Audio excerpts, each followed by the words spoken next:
Hello students, so once again welcome to JS tutors. तो आज हम 12th स्टैंडर्ड मैथ्स 1 का फर्स्ट चैप्टर स्टार्ट करेंगे, मैथमेटिकल लॉजिक। अब नाम से ही आपको समझ में आ गया रहेगा कि लॉजिक का मतलब क्या होता है। लॉजिक तो सबको पता ही है। लॉजिक, हम हर चीज़ में हम लॉजिक ढूंढते हैं, रीज़न ढूंढते हैं कि वो बात सच है कि झूठ है। तो एक लॉजिक का एक डेफिनेशन है कि अ प्रॉपर और reasonable way of thinking about something. हम हर चीज़ से पीछे रीज़न ढूंढते हैं, ठीक है। अगर वो सच है कि झूठ है तो ही हम उसको मानते हैं। अगर जो भी चीज़ हमको बोली जाती है तो हम पहले पूछते हैं कि क्यों, हम ये क्यों करें। हमें एक प्रॉपर रीज़न चाहिए रहता है ये चीज़ फॉलो करने के लिए। तो वैसे ही लॉजिक का मतलब क्या होता है सबको पता है। तो लॉजिक हम मैथ्स के फील्ड में भी अप्लाई करते हैं। साइंस भी, कुछ भी चीज़ अगर हम साइंस को बोलते हैं तो जब तक वो उस साइंस को प्रॉपर प्रूफ नहीं मिल जाता, रीज़न नहीं मिल जाता, जब तक साइंस एक्सेप्ट नहीं करता है वो चीज़ को। तो सेम वे में मैथ्स में भी लॉजिक यूज़ किया जाता है। तो हम देखते हैं कि क्या है इसमें। इसका एक डेफिनेशन दिया है यहाँ पे इंट्रोडक्शन टेक्स्ट बुक में ही कि mathematics is an exact science, ठीक है। Every statement must be precise. Precise मतलब करेक्ट, एकदम perfect, word to word, dot to dot जैसे दिया है वैसे रहना चाहिए प्रिसाइज का मतलब। There has to be a proper reasoning in every mathematical proof. जो मैंने वही बोला, साइंस में जो भी चीज़ रहती है, साइंस प्रूफ के बिना कुछ भी एक्सेप्ट नहीं करता। जब तक वो सच नहीं माना जाता है, उसमें लॉजिक नहीं रहता है, साइंस उसको एक्सेप्ट नहीं करता है। सेम मैथ्स में भी सब प्रूफ्स, थियरम वही रहता है। थियरम कब सच प्रूफ होता है? जब उसका वैल्यू हमें ट्रू मिलता है। Proper reasoning involves logic. अब वो बात सच है या झूठ है उसके पीछे लॉजिक रहता है। जैसे कि मैं बता देता हूँ, एक सिंपल लॉजिक है सन का। सन, अभी सबको पता है कि सन कहाँ से उगता है, सन किधर से राइज होता है। अब इसके पीछे कुछ लॉजिक है नहीं, ठीक है। So logic related to mathematics has been developed over last 100 years or so. The axiomatic approach to logic was first propounded by the English philosopher and mathematician George Boole. अब ये जो इंट्रोडक्शन में पूरा दिया है ये आप पढ़ सकते हो आपके टेक्स्ट बुक के अंदर। मैं सिर्फ एक छोटा सा इंट्रोडक्शन दिया कि लॉजिक क्या होता है। सो आई थिंक कि मुझे अभी ज़रूरत नहीं है कि लॉजिक के ऊपर ज़्यादा एम्फोसाइज़ करने की, क्योंकि हमें डे टू डे लाइफ में सब लोग लॉजिक यूज़ करते ही है। अगर कोई कौन सा भी लड़का या लड़की कुछ भी बातें करते हैं तो हम उसके अंदर लॉजिक ही ढूंढते हैं। अगर वो नहीं कुछ आड़म टेढ़ा बात कर रहा है तो हम क्या बोलते हैं, क्या इलॉजिकल बात कर रहा है, कुछ है ही नहीं मीनिंग है इसके बातों में, मत सुनो इसका बात। वैसे ही मैथ्स में भी हम अब देखते हैं कि ये चैप्टर में क्या बोला गया है सबसे पहले तो। अब स्टेटमेंट क्या होता है? हम जो भी बोलते हैं, सेंटेंसेस बोलते हैं, हम फ्रेम करते हैं इंग्लिश में, ठीक है, उसे एक स्टेटमेंट बोलता है। तो a statement is a declarative sentence which is either true और फॉल्स। ट्रू मतलब सच, वो स्टेटमेंट में सच्चाई है। फॉल्स मतलब झूठ, वो सेंटेंस झूठ है। बट नॉट बोथ साइमल्टेनियसली, मतलब दोनों एक साथ नहीं रह सकता है। एक स्टेटमेंट ट्रू और फॉल्स एक साथ नहीं रह सकता है, ठीक है। Statements are denoted by letters P Q N R. ये तो एक है। अब एग्जाम्पल क्या है स्टेटमेंट्स के? Two is a prime number, सबको पता है टू एक प्राइम नंबर है। Every rectangle is a square, yes, rectangle एक स्क्वायर होता है। The sun rises in the west. अब स्टूडेंट्स देखो, ये स्टेटमेंट है लेकिन ये स्टेटमेंट फॉल्स है। क्यों? क्योंकि सन कहाँ से राइज होता है? ईस्ट से। Mumbai is the capital of Maharashtra, ये भी एक स्टेटमेंट है और ये ट्रू स्टेटमेंट है। अब एक स्टेटमेंट को ज़रूरी नहीं कि अगर वो फॉल्स रहेगा तो वो स्टेटमेंट नहीं रहेगा। इर्रेस्पेक्टिव ऑफ द ट्रूथ और फॉल्स ऑफ द स्टेटमेंट, मतलब वो स्टेटमेंट सच है या झूठ है हमें उससे कुछ परवाह नहीं है। अगर वो सच है तो भी स्टेटमेंट रहेगा, फॉल्स है तो भी स्टेटमेंट रहेगा। So truth value of a statement. A statement is either true or false. The truth value of true statement is denoted by capital T, that is true, and that of false statement is denoted by capital F. ये भी एक easy था, इसमें कुछ ये नहीं है, hard नहीं है। अब इसमें भी एक एग्जांपल है। Observe the following sentences. The sun rises in the east. अब सबको पता है सन कहाँ से उगता है? ईस्ट से है। तो एक स्टेटमेंट भी हुआ और इसका ट्रूथ वैल्यू टी है। क्यों? क्योंकि ये सच है। Second, the square of a real number is negative. अभी एक स्टेटमेंट है पर ये फॉल्स हो जाता है। क्यों? क्योंकि square of a real number कभी भी नेगेटिव नहीं हो सकता। क्योंकि अगर आप नेगेटिव नंबर का भी स्क्वायर लोगे, जैसे -2 का स्क्वायर +4 होता है और 2 का स्क्वायर भी +4 होता है। देयरफॉर ये एक स्टेटमेंट हुआ पर इसका जो आंसर रहेगा ट्रूथ वैल्यू स्टेटमेंट वो फॉल्स हो जाएगा। Third, sum of two odd numbers is odd.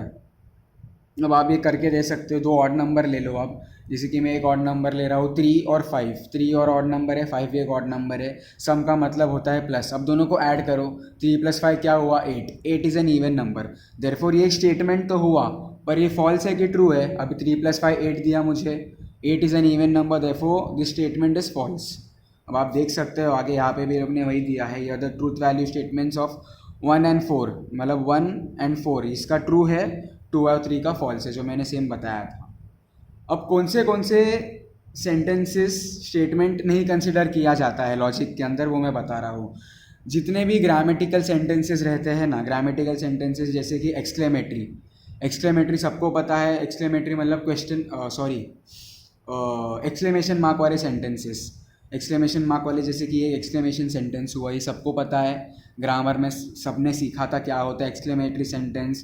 Interrogative sentence मतलब क्वेश्चन वाले, जो क्वेश्चन पूछते हैं। इम्परेटिव में आ जाता है रिक्वेस्ट, ऑर्डर, या हम कुछ मांग रहे हैं किसी से, एड्रेस कर रहे हैं किसको, ये कर दो वो कर दो, या रिक्वेस्टिंग या ऑर्डर करना कि please go and close the door, वो सब जो भी जितने भी ग्रामेटिकल सेंटेंसेस है, एक्सक्लेमेटरी, इंटरोगेटिव, एक्सक्लेमेटरी मतलब एक्सक्लेमेशन वाले, इंटरोगेटिव मतलब क्वेश्चन मार्क वाले, और इम्परेटिव जो मैंने अभी बताया request, order and all etcetera etcetera, तो ये सब are not considered as statements. Maths में ये सब लॉजिक स्टेटमेंट्स नहीं रहता है। तो अगर अभी एक्सरसाइज 1 में हम देखेंगे, एक्सरसाइज 1 पूरा इसके ऊपर ही है, तो हम नेक्स्ट अब इसमें एग्जाम्पल देख लो, observe the following sentences. May God bless you, अब यहाँ पे लास्ट में एक्सक्लेमेटरी सेंटेंस है, देयरफॉर ये लॉजिक स्टेटमेंट नहीं होता है। यहाँ पे भी एक इंटरोगेटिव स्टेटमेंट है, मतलब ये क्वेश्चन कर रहा है, why are you so unhappy, तुम इतने नाखुश क्यों हो, तो ये एक इंटरोगेटिव सेंटेंस में आ गया, देयरफॉर ये लॉजिक स्टेटमेंट नहीं है। तो हम अब एक्सरसाइज नंबर 1 देखते हैं क्या दिया है लोग ने।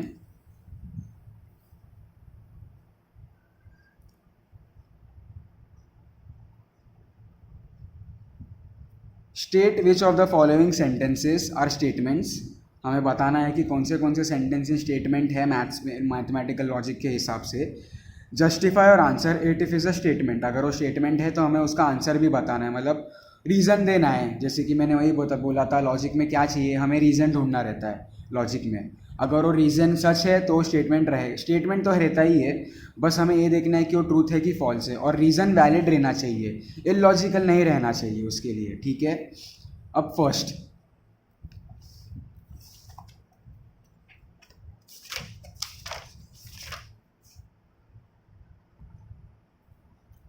अब क्वेश्चन नंबर 1 में क्या बोला है स्टूडेंट्स, कि a triangle has n sides.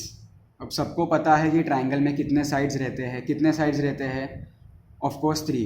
Triangle का मतलब ही क्या होता है, ट्राई एंगल, मतलब उसके अंदर 3 साइड्स रहते हैं। अब n साइड्स मतलब क्या हो गया, n नंबर ऑफ साइड्स, तो ये एक स्टेटमेंट हो गया स्टूडेंट्स, ठीक है, ये एक स्टेटमेंट है, पर अब ये ट्रूथ है कि फॉल्स है, मैं अभी बताता हूँ क्या होता है इसमें, ठीक है।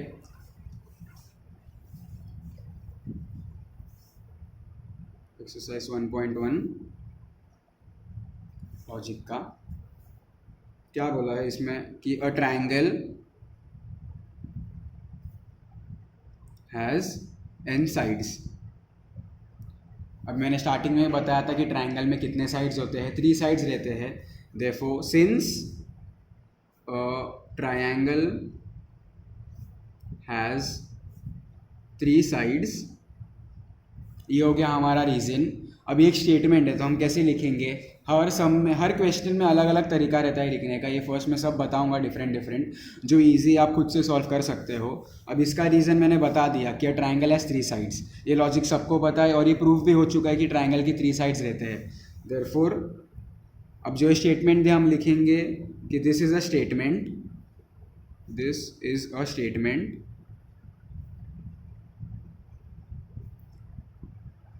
and its truth value is f, that is false। क्यों, क्योंकि ट्रायंगल के 3 साइड्स रहते हैं, n साइड्स नहीं रहते। ये था हमारा फर्स्ट सम। अब क्वेश्चन नंबर 2, क्वेश्चन नंबर 2 में क्या बोला है, the sum of interior angles of a triangle is 180। अब ये ज्योमेट्री में था, 9 10 में सबको ज्योमेट्री था, और सब ने ट्रायंगल्स का जो चैप्टर है वो भी ऑफकोर्स किया ही रहेगा, इसलिए 12th स्टैंडर्ड में आए हो आप। तो इसमें क्या बोला है, the sum of interior angles of a triangle is 180। अब ये थियरम भी था कि prove that the sum of all angles of a triangle is 180, और वो थियरम प्रूफ भी हो गया था पूरे प्रूफ के साथ, लॉजिक के साथ। तो ऑब्वियसली ये स्टेटमेंट भी है प्लस ये ट्रुथ भी है, क्योंकि सबको पता है कि जितने भी ट्रायंगल के अंदर 3 एंगल्स रहते हैं और तीनों को जब हम सम करते हैं, सम मतलब प्लस एडिशन, तीनों को जब हम ऐड करते हैं तो ऑब्वियसली हमें टोटल कितना मिलता है, 180 degrees. Therefore the second question में क्या हो जाएगा, this is a statement and the truth value is true. तो ये आप खुद से कर सकते हो, ये ईजी था। अब थर्ड वाला देखो, क्या यू आर अमेजिंग, और इसके साथ यहाँ पे एक एक्सक्लेमेशन मार्क भी दिया है। क्या दिया है, एक्सक्लेमेशन मार्क। तो अभी इसमें कैसे लिखेंगे, इसका रीज़न मैं बताता हूँ।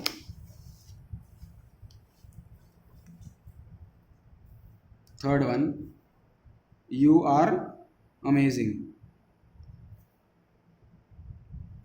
ठीक है। अब टेक्स्ट बुक में जब स्टार्टिंग पेज नंबर 1 में था तो मैंने बताया था कि जितने भी ग्रामेटिकल सेंटेंसेस रहते हैं, इम्परेटिव, एक्सक्लेमेटरी, इंटरोगेटिव, ये सब लॉजिक स्टेटमेंट्स में नहीं आता। तो इसमें क्या लिखेंगे, since this is an exclamatory sentence, ठीक है, since this is an exclamatory sentence, it is not a statement, ठीक है। ये बहुत इजी था। तो अब क्वेश्चन में अगर कहाँ पे भी आपको दिख जाता है कि सेंटेंस के अंदर एक एक्सक्लेमेटरी मार्क है या क्वेश्चन मार्क है या ऑर्डर है, रिक्वेस्ट है, वो सब आपने क्या लिखना है, क्या, सिंस दिस इज एन, जो भी सेंटेंस रहेगा, अब यहाँ पे रिस्पेक्टिव जो भी सेंटेंस रहेगा आपको लिखना है। अब यहाँ पे एक्सक्लेमेटरी था इसलिए मैंने एक्सक्लेमेटरी लिखा। अगर क्वेश्चन मार्क रहता तो इंटरोगेटिव आ जाता, अगर ऑर्डर रहता, रिक्वेस्ट रहता तो इम्परेटिव आ जाता। तो अकॉर्डिंगली स्टेटमेंट के हिसाब से आपको वर्ड चूज करना है वाइजली और लिखना है। और क्या हो जाएगा, it, since this is an exclamatory sentence, it is not a statement in mathematical logic या जो भी है। और इसका ट्रूथ वैल्यू क्या रहेगा, फॉल्स। अब इसमें फॉल्स क्यों आता है, क्योंकि ये जो सेंटेंस है यू आर अमेजिंग, ये इंडिविजुअल टू इंडिविजुअल डिपेंड करता है। किसी इंसान के लिए सामने वाला अमेजिंग रहेगा, किसी इंसान के लिए सामने वाला अमेजिंग नहीं रहेगा। तो डिपेंड करता है इंसान से इंसान की सामने वाला उसको कैसे लग रहा है। अब जैसे कि आपको एक्टर्स की बात करता हूँ, हर इंसान को सेम एक्टर नहीं पसंद ना, किसको शाहरुख पसंद है, किसको सलमान पसंद है, किसको अक्षय पसंद है। तो अभी हमें उसमें पता नहीं कि कौन सा ट्रूथ रहेगा, किस क्या कौन सा फॉल्स रहेगा, इसलिए हम कौन से भी ऐसे सेंटेंसेस जब भी आते हैं हम लिख देते हैं ट्रूथ वैल्यू इज फॉल्स। क्यों, क्योंकि ये डिपेंड करता है इंसान से इंसान, इट डिपेंड्स टू इंडिविजुअल। ये एक हो गया। अब फोर्थ क्वेश्चन क्या दिया है, please grant me a loan. अब यहाँ पे रिक्वेस्ट है, ठीक है। प्लीज़ मतलब वो रिक्वेस्ट कर रहा है कि मुझे लोन दे दो, प्लीज़ मुझे लोन दे दो। तो एक इम्परेटिव सेंटेंस हो गया, रिक्वेस्ट है, मैंने स्टार्टिंग में बताया था, रिक्वेस्ट, ऑर्डर, ये सब इम्परेटिव सेंटेंसेस में आ जाता है। तो ये देयरफॉर इसमें क्या लिखोगे, since this is an imperative sentence, it is not a statement, और इसका भी ट्रूथ वैल्यू क्या हो जाएगा, false.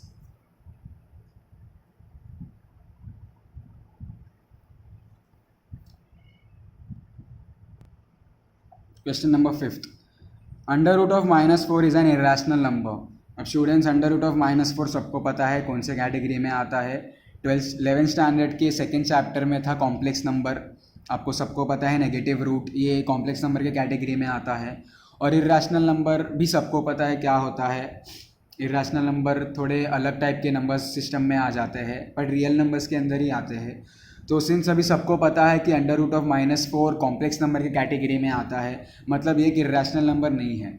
So students, question number 5 में क्या आ जाएगा, दिस इज़ अ स्टेटमेंट, ठीक है, ये स्टेटमेंट है, लेकिन इसका ट्रूथ वैल्यू क्या हो जाएगा, फॉल्स। क्यों, क्योंकि under root of -4 is a complex number, ठीक है। मैं लिख के बताता हूँ। तो इसके आगे के जितने भी ऐसे इजी सम्स रहेंगे आप खुद से कर लोगे, मैं सिर्फ थोड़े बहुत बता रहा हूँ। 5th क्या था, under root of -4 is an irrational number, ठीक है। अब सबको पता है अंडर रूट ऑफ -4 क्या है, since under root of -4 comes under complex number, ठीक है, ये सबको पता है under root of -4 complex number के अंदर आता है. So therefore it is a statement, it is a statement. और ट्रुथ वैल्यू इसका क्या हो जाएगा, under root of -4 complex number है मतलब इरेशनल नंबर नहीं है. तो therefore truth value is F, that is false. Easy था स्टूडेंट्स बहुत. अभी आपको समझ में आ गया रहेगा आपको क्या करना है. सिर्फ जितने भी सेंटेंसेस आएंगे सिर्फ आपको चेक करना है कि वो कौन से टाइप का सेंटेंसेस है. अगर वो ग्रामेटिकल सेंटेंसेस है, इंटरोगेटिव, इंपरेटिव या एक्सक्लेमेटिव, तो आपको डायरेक्टली लिखना है कि ये लॉजिक स्टेटमेंट्स नहीं है, ठीक है, वो बहुत इजी कैटेगरी में आएगा. अगर बाकी के दूसरे सेंटेंसेस है, अगर वो स्टेटमेंट है तो उसके अंदर आपको लॉजिक ढूंढना है. पहले तो चेक करना है कि वो सच है कि झूठ है. अगर सच है तो डायरेक्टली लिखना है कि it is a statement and it's truth value is true. अगर फॉल्स है तो आपको बताना है कि फॉल्स क्यों है. जैसे कि यहाँ पे फॉल्स है तो मैंने बताया कि under root of -4 irrational number क्यों नहीं है. क्यों नहीं है, क्योंकि वो कॉम्प्लेक्स नंबर के कैटेगरी में आता है. नेक्स्ट क्या बोला है, x² - 6x + 8 equals to 0 implies x के दो वैल्यू है. ऑब्वियसली ये फैक्टराइजेशन मेथड, ये क्वाड्रेटिक इक्वेशन है. तो ऑब्वियसली क्वाड्रेटिक इक्वेशन जब डिग्री 2 रहता है, यहाँ पे डिग्री कितना है इसका 2 मतलब स्क्वायर. तो यहाँ पे x के हमें दो वैल्यूज़ मिलते हैं. आप कौन से भी मेथड से सॉल्व कर सकते हो. ईजी एक फैक्टराइजेशन मेथड है, मतलब स्प्लिटिंग द मिडल टर्म वाला. फिर एक फार्मूला मेथड है, फिर एक और एक कौन सा था, कोएफिशिएंट वाला मेथड था एक, जो 9th स्टैंडर्ड में सबने किया था अलजेब्रिक एक्सप्रेशंस में. तो अभी हमें ये चेक करना है कि एक स्टेटमेंट तो हो गया, ठीक है, मैथ्स में है तो सिंस एक मैथ्स में हर स्टेटमेंट ही होता है. जितना भी इक्वेशंस रहता है वो एक स्टेटमेंट्स की कैटेगरी में आ जाता है मैथ्स में, ठीक है. अब वो सच है कि झूठ है हमें नहीं पता, ठीक है. तो अब हमें इसको प्रूफ करके बताना है कि इसके एक्स के वैल्यूज़ कितने मिलते हैं हमें. तो पहले सॉल्व करना पड़ेगा. तो यहाँ पे मैं पहले सॉल्व करके बता देता हूँ. क्या है, x² - 6x + 8 equals to 0 implies x is equals to -4, x is equals to -2, ठीक है. ये क्वेश्चन में दिया है लोग ने. अब मैथ्स में जितने भी सेंटेंसेस रहते हैं वो एक स्टेटमेंट रहता ही रहता है. क्यों, क्योंकि मैथ्स के ऊपर ही पूरा प्रूफ और नॉट, मैथ्स में हमें करना क्या रहता है, टू प्रूफ या वो प्रूफ नहीं रहता है. LHS इक्वल्स टू RHS करते हैं हम लोग, तो उसमें दो आंसर मिलता है, या तो LHS इक्वल्स टू RHS मिलता है या तो नॉट इक्वल टू मिलता है. तो मैथ्स में जितने भी सेंटेंसेस रहते हैं वो सब स्टेटमेंट्स रहते हैं, बस हमें उसको प्रूफ करना रहता है कि वो सच है कि झूठ है. अब ये एक स्टेटमेंट हुआ, ऑब्वियसली स्टेटमेंट हुआ. तो अभी हमें चेक करना है कि x के वैल्यूज़ -4 है और -2 है कि नहीं. तो अब मैं इसको फैक्टराइजेशन मतलब स्प्लिटिंग द मिडल टर्म के फॉर्मूले से करूँगा. सबको पता है क्या करना रहता है, जो यहाँ पे फर्स्ट और लास्ट नंबर को मल्टीप्लाई करना है. अब यहाँ पे क्या हो जाएगा 8 और यहाँ पे कुछ भी नहीं है कोएफिशिएंट मतलब 1. तो 8 × 1 इज +8 और बीच में है -6. तो हमें दो ऐसे नंबर ढूंढना है जो हमें मल्टीप्लाई करके +8 दे और प्लस और माइनस करके -6 दे. तो यहाँ पे दो ही नंबर है, एक 3 × 2 = 6, सॉरी 8 × 1 = 8 है, एक मेरे को मिल गया इसका फैक्टर्स. लेकिन 8 + 1 9 देता है और 8 - 1 7 देता है. मुझे क्या चाहिए, -6. तो और एक नंबर है, क्या है, 4 × 2 = 8, ठीक है. तो 4 × 2 8, 4 + 2 6. तो अभी मुझे चेक करना है कि इसके फैक्टर्स राइट है कि रॉन्ग है. तो x² - 4x - 2x + 8 equals to 0. सबको पता है, मैं एक्सप्लेन नहीं करूँगा, ये हम 9th स्टैंडर्ड से करते आ रहे फैक्टराइजेशन मेथड. अगर आपको नहीं पता है तो बाकी के वीडियोस में भी है यहाँ पे फैक्टराइजेशन मेथड, जो है वीडियोस में आप जाके चेक कर सकते हो. अब यहाँ पे क्या ढूंढना है कि हम कॉमन निकालेंगे ऑब्वियसली. तो पहले में x कॉमन है, x - 4. सेकंड में 2 कॉमन है तो -2. अब यहाँ पे माइनस कॉमन निकाला है स्टूडेंट्स, तो अंदर का साइन चेंज हो जाएगा. तो x - 4 इक्वल्स टू 0 और x - 2 इक्वल्स टू 0. तो x इज इक्वल्स टू 4 और x इज इक्वल्स टू 2. अब यहाँ पे मुझे x के दो वैल्यूज़ मिले, क्या, x इक्वल्स टू 4 और x इक्वल्स टू 2. और क्वेश्चन में दो वैल्यूज़ क्या दिए थे, -4 एंड -2, मतलब रॉन्ग था. देयरफॉर इसमें क्या हो जाएगा, इट इज़ अ स्टेटमेंट, ठीक है, मैंने बता दिया था कि मैथ्स में सब स्टेटमेंट रहते हैं, हमें बस उसको प्रूफ करना रहता है कि ये सही है कि गलत है। अब यहाँ पे मैंने प्रूफ कर दिया कि ये फॉल्स था। क्यों? क्योंकि फैक्टराइजेशन मेथड से जब मैंने सॉल्व किया तो मुझे दो वैल्यूज़ क्या मिले, पॉजिटिव +4 एंड +2। क्वेश्चन में क्या दिया था, -4 एंड -2, इसका मतलब रॉन्ग था। एंड ट्रूथ वैल्यू क्या हो जाएगा, truth value is f, that is false. एक ईजी था स्टूडेंट्स। तो अब मैंने सब कैटेगरी के सम्स मैंने बता दिए हैं, बाकी का मैं ओरली सॉल्व करके बता दूंगा। जो जो थोड़े मतलब ट्रिकी रहेंगे मैं लिख के बता दूंगा, ठीक है। अब हम टेक्स्ट बुक में देखते हैं कि कौन से सम्स हैं। नेक्स्ट क्या दिया है, ही इज़ एन एक्टर।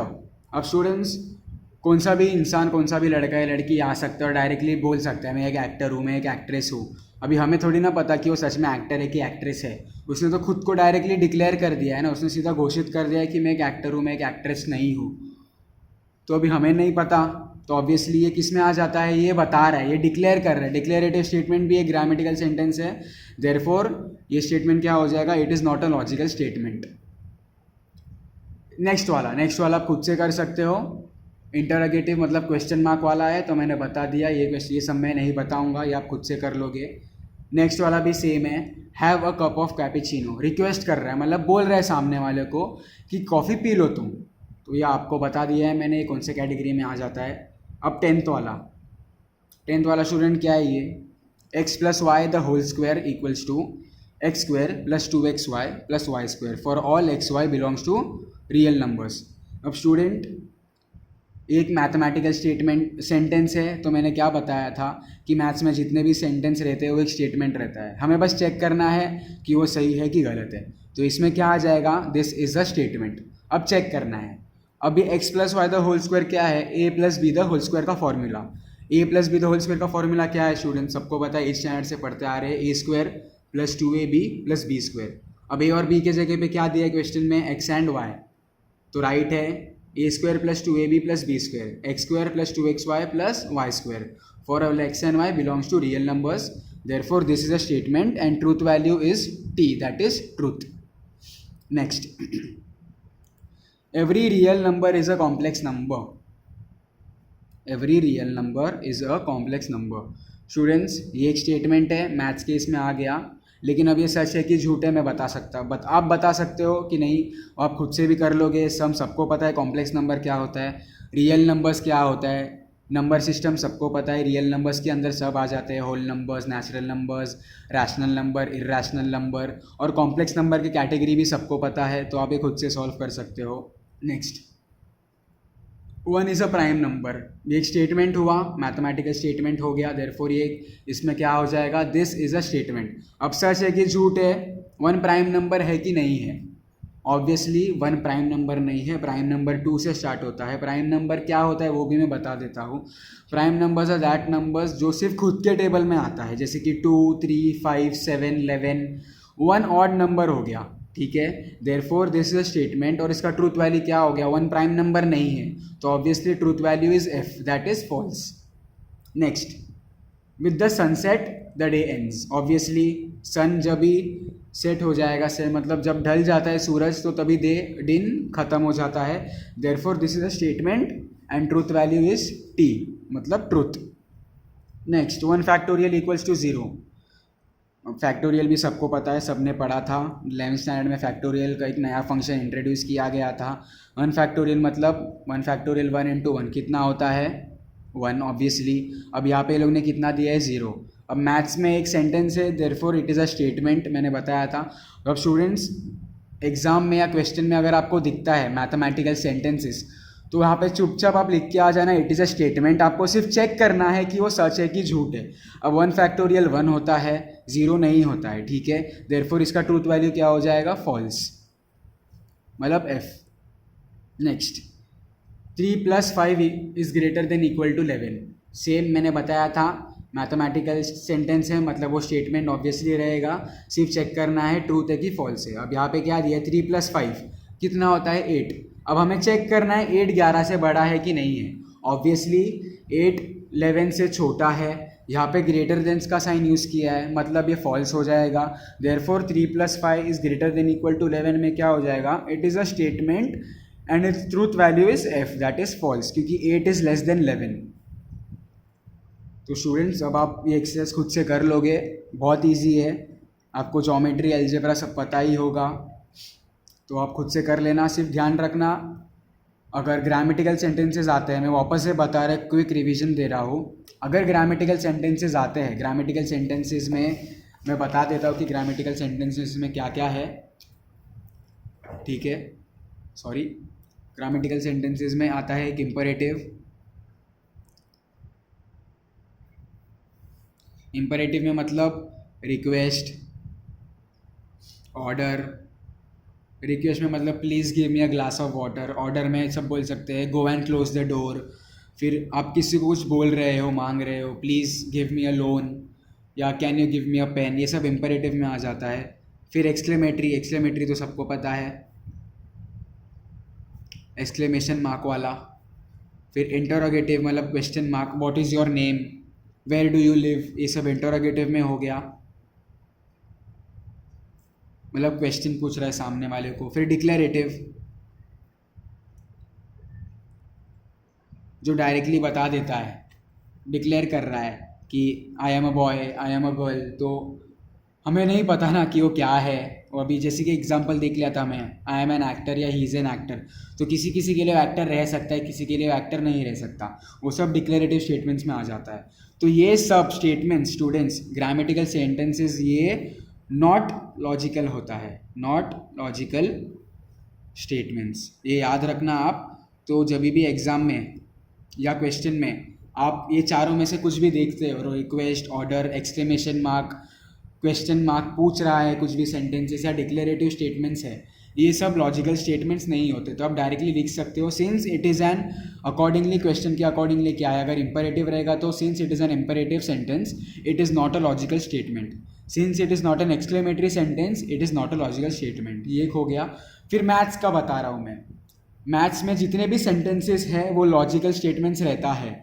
अब वो सच है कि झूठ है, मतलब ट्रूथ में आता है कि फॉल्स में आता है, प्रूफ करके बताना है। जैसे कि ये एक सम है, यहाँ पे ये लोग ने दिया था एक स्टेटमेंट, ठीक है, उसका आंसर दिया था, यहाँ पे मैंने उसको सॉल्व करके प्रूफ बताया कि x के दो वैल्यूज़ है positive, that is +4 and +2, therefore it is a statement but इसका ट्रूथ वैल्यू f है, दैट इज़ फॉल्स। तो स्टूडेंट्स फर्स्ट एक्सरसाइज बहुत ईजी था, नेक्स्ट वीडियो में सेकंड एक्सरसाइज स्टार्ट करेंगे। आप खुद से कर लेना है पहले एक्सरसाइज जितना भी मैंने बताया। अगर आपको नहीं समझता है कौन सा भी क्वेश्चन तो कमेंट सेक्शन ओपन है, आप पूछ लेना, मैं नेक्स्ट वीडियो में बता दूंगा। Okay, thank you students so much.